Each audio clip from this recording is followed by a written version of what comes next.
بله لسر درباسبونا 18 سالان بسر راپرینا دوازده آداری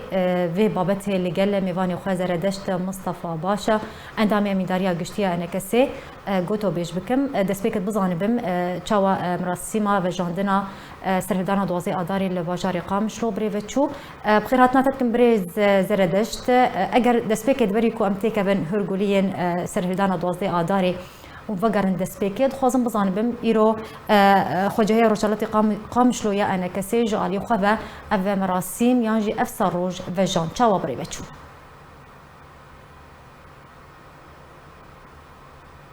بريز زردشت بريز زردشت اگر تو دنگم دبهیزه از پرسیار خود دوباره بکم بری کمته که بن هرگولین سرهدان دوازده داره بريز زردشت تخوزم بزانبم ایرو خوجهی روشالات قامشلو یا انا کسی هجدمین سر روژا سرهدان دوازده آدار روژا شهید کرد و جان اگر تجمر هرگولیان بیجه چاوا مراسم بریوه چول قامشلو دوازده آدار دیروکا سوری دا دوازده آدار دیروکا سوری دا روز کلی بلیه روز کلی واضحه ادوی روز دا مجزلك هات سلي ملطي كرد القامشلو نتيجة في مجزلة مركزية سه شهيدات شيبين روجا دوازي آداري وروج داويدا جبونا في قاسي ده بارتي مجلس وطني كردي جفاتك تشيكرن جبر إيرو قناة دوازدي آداري مناسبات دوازدي آداري إحياء بكن في 11 سال سربوري إيشاف شموع عاداتنا بردري خانيا وصبا مجالس محلية الديركي والتربسبية والكيركيلكي وشلاغا وقامشلو ودرباسية وعمودة وجهة كرد لي تبدا او قوتن نوال خندن ابنافي مجلس وطني كردي بريز بله بله امی وگرن دسپیکا دوازده آداری که سال 2014 سرهدان دوازده آداری دسپیکر خوازم بزنم رژیم اسد چی پیلانک لدیجی کردان روجاوای کردستان دوی دمیده در سال 2014 دارشت بود ملط كرد السوري ملطك التعدائي قالك لدبيا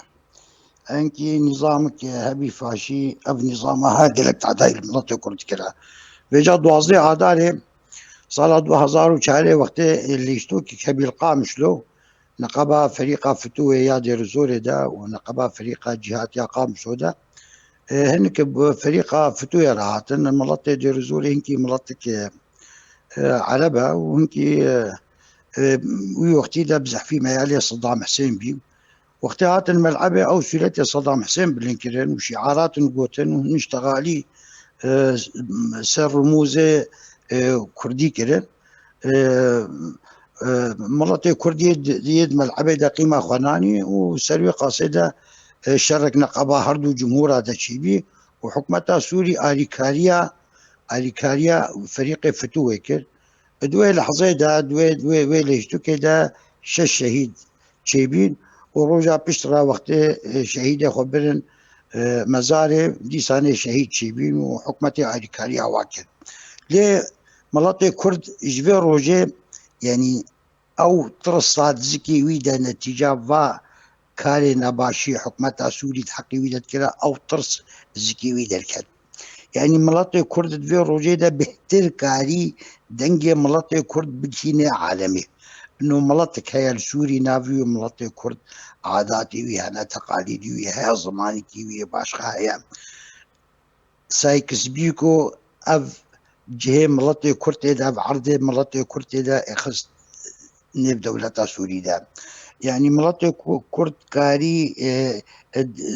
مناسبة دوازده آدار سال 2004 انكي رسالة كي بيجيني دولة عالمية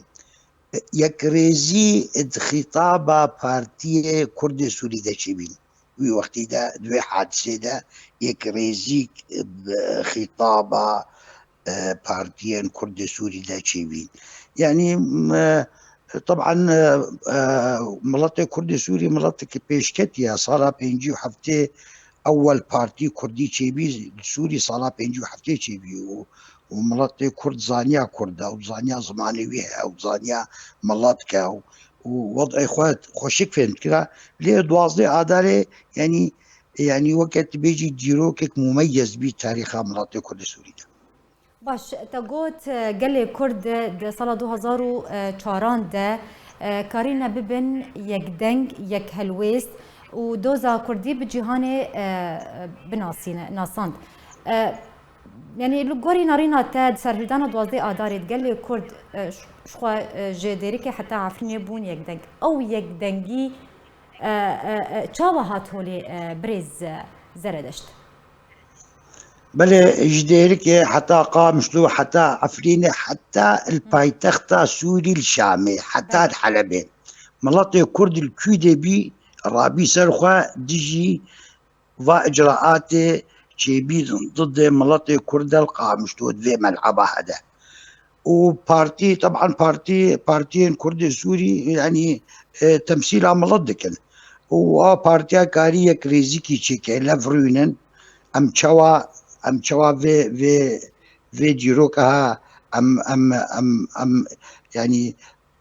واجبات رابن وكارين يعني حد الادنى كارين بكن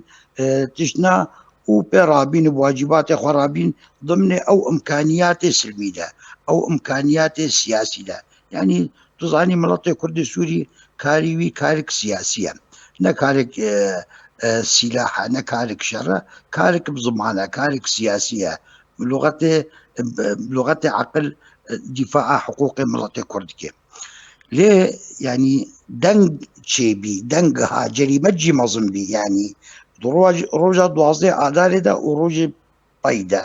نزدیکی زیاتر سه شهید چیبین هنکش حبساده بین شهید هنک 13 آداره بین شهید هنک 14 آداره بین شهید اف شهید هجی نه شهید جهکی تنبين يعني مثلا دول ديركي بين شهيد القامشتو مجموعة بين شهيد السليكانية شهيد شيبين العفرينة شهيد شيبين يعني الشهيد جي موزع بين سر مناطق كردي تقريبا قشا جبونا قاسي يعني دنگ دركت بله بله برز يعني دوی دمیده ده سرهدانا دوازده آداری سال 2004 گلی کرد بنارینا تا چه وانه یک درسک داری جماعت ملاتي كرد يعني ملاتي كرد سوري هر وقت ده يعني خد دورة بارتي كرد سوري ملاتي كرد نسبة چه حاجتها ملات بيشي بملات بيراد بملات كرد سوري يعني من جلك ده برادة دي انتفاضة كردستان ده ملات كرد سوري تبرعات كده ملات سوري ملات جان فداية يعني ملات كرد سوري آريكاريا كردستان علاقة كده ملات كرد سوري آريكاريا كرد تركيا كده ملات كرد سوري يعني ملات كرد سوري ملات بيشكت يا خواندفانا بصدى محامية واهنة دكتورة واهنة مهندسة واهنة مدرسة واهنة يعني أملتها يعني ما شو ما قالك جهة مو راستي موكل ملتي كل سوري بيشكتيا ذهني خدت ثقافتها خدت عقلية خدت بيشكتيا وتكاري وضع إخوة هيدي بكاركي سياسي تظاني يعني طبيعتها منطقة كرد سوري نا جغرافيا نا منطقة جياية نا منطقة آسيا منطقة دشتة منطقة سهلية جبونا وقاسي كاري الفيدي دبي كارك سياسية كارك سلمية بلي بريز زردشت اگر ام بحثا پیوندیا دنابرا دوازده آداری سرهدانا دوازده آداری و شورشا سوریه بکن بنارینا تا چه پیوندی دنابرا سرهدانا دوازده آداری و تبلیبونا کردان دو شورشا سوریه ده کود سال 2011 هنده دست بکر هی گوری تخمینات نارینا بله ایشی وقت سورا سوری چه بی يعني إجداري كي دس بكر مناطق كرد والقامشتو وجمع مناطق كردي شعارات بلنكرن بفي سورة هربي يعني قوتان واحد واحد واحد، الشعب السوري واحد، ومناطق كرد السوري نتيجة ظلم تيلسر، نتيجة صالاش دو إحصاء كشيبي صدو بينجي هزار إنسان مان بيجنسي حزام العربي كشيبي مناطق كرد عرديوي كدستي خلكيدا هناك مناطق رقاي آنين عرض الجهة كرد السوري دانوا بهجتا أنه عرضي واكتد بن بابا فراد، يعني مناطق كرد السوري قالك تعداي لي حتى نسبة يكبشوا الصفخاز بخلدا جهك الجماعة بتقول دا صفخاز هجرنا بعسيبها عالم قبيلة كران جبالوي قاصدة جلابينك باش نقبا ملاطي كردي سوري حبتي داي ملاطي كردي سوري يعني تشجارة بريز يعني سرهدانا دوازده آداري تشجرانيك دا كردان شورشا سوريا دا سال 2011 بله 2004 يعني أو حاجزة ترس نقبا ملدا، يعني حكومات الشرق الأوسط بشكل عام وسوري بشكل خاص انتي ظلمة وزورة 2004 يعني أو ترس الزكية ملد دركت جبونا ويقاسي وقت 2011 تشيبي ملاتي كرد أو ترس الزكيوي دركت بي أبرحتي تشو ويسورة 2011 يعني برحتي دفيا اف نظام ولا تغيير كرين اف ظلم وزور رابع دستور كني سوري ولا شكلين اف دستورها حقوق ملاتي كرتي دا نفيستاندي به وفق الاعراف والمواثيق الدوليه، يعني نظامك هبه اف نظامها بهيلي مناطق ما فيدج موارد خوي اقتصادي بكن موارد خوي زراعي بكن، يعني او حاجزه ترصي ودنجي ملطي كرجي الجهاني بلافيبي هيدي جرى عمليات 2011 عملية راحت بناء وعملية ترصيد نبي بل بريز داوين برسيار ده سال 2004 قال كرد نهشت كو بيلانا رژیم اسد بسر بکوه پشتی شورش سوریه دست بکر پیده چاوا او پلانا رژیم اسد بجی کر قریبو بجی بکه پشتی شورش يعني بلنا وقت ثورة سوري تشيبي ملطي كرد دعوة نبس حقوق إخوات كلا دعوة حقوق إخوة وحقوق أقليات أو حقوق كولاتك سوري ذكرها، يعني كمجلس دعوة نظامك ديمقراطي ذكرها، نظامك برلماني ذكرها، نظامك اتحادي ذكرها، يعني نل ملطي خواتنا برسيا جبونا وقاسي وقت رژیم ريكل قاي بارتيين كرد سوري جوالن كعم تفاهمات نابكن بارتي كرد سوري نجول، يعني خو اعتبار كلن راستا امكاركي قومي ديكن لامكاركي وطني جيدكن برا، يعني مدوي سوريا ماس دولتك ديمقراطي به دولتك برلماني به دولتك تعددي به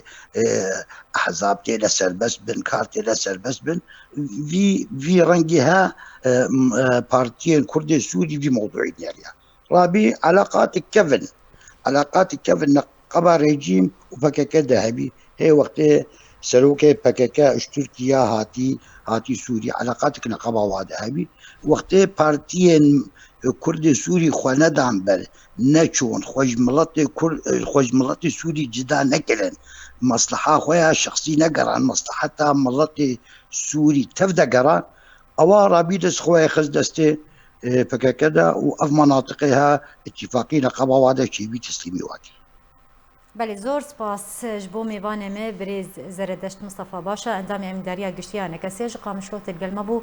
زور سپاس لسر آمده بوناته.